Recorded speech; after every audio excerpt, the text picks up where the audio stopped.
Hello দর্শক বন্ধুগণ, আমি একটা জঙ্গলে উপস্থিত হলাম। সে জঙ্গলটা চারিদিকে দেখার পর একটা ফাঁকা জায়গা দেখলাম। সে ফাঁকা জায়গাটা আমি পরিষ্কার করে কিছু শাক পাতার লাগাবো। আমার বাড়িওয়ালা খুব ভালো মনের মানুষ। সে আমাকে বলল যে বাবা, তুমি এই জায়গাটা পরিষ্কার করে কিছু শাক পাতার লাগাতে পারো।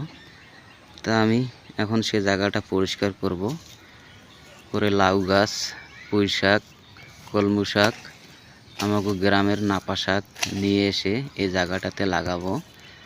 তা আমি এখন সে জঙ্গল পরিষ্কার করতেছি, করে এখন শাক লাগাবো। অনেকে দেখে বলতেছে, আরে ভাই, এখানে কি শাক পাতার আবাদ করলে হবে? হুদাই তুমি কষ্ট করে এখানে ছোটাছুটি করতেছো। আমি কইলাম, ভাই আপনারা টিটকারি করতেছেন।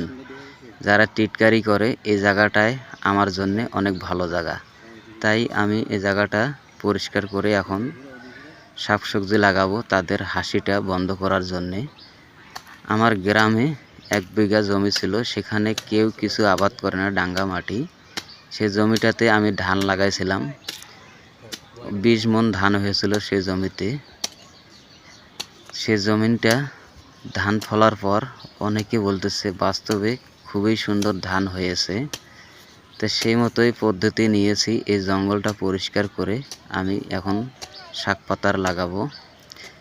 আমার অনেক হাঁপাই যাইতেছি ছোটাইতে জায়গাটা। ঢাকা শহরের মাটি তো অনেক শক্ত মাটি। তা আপনাদেরকে বিনোদন দিতেছি আর ভিডিও তৈরি করতেছি। আসলেই ঢাকা শহরের মাটি অনেক শক্ত, আমি নিজে চড়িয়া বুঝতেছি। তো অনেকটাই চটাইলাম, আরও চটাবো পুরো জায়গাটায়। তা আপনারা কি মনে করতেছেন জানি না। আমার শাকসবজি হওয়ার পর আমি আপনাদেরকে আবারও দেখাবো যে আমি ফল ফলান্তির গাছ লাগাতে পারি কি না। সেই মন্তব্যই নিলাম। বাবা, তুমি চটাইতে পাবা না, আমি চটাইতে পারি না, যে ঢাকা শহরের মাটি শক্ত আর অনেক মশা।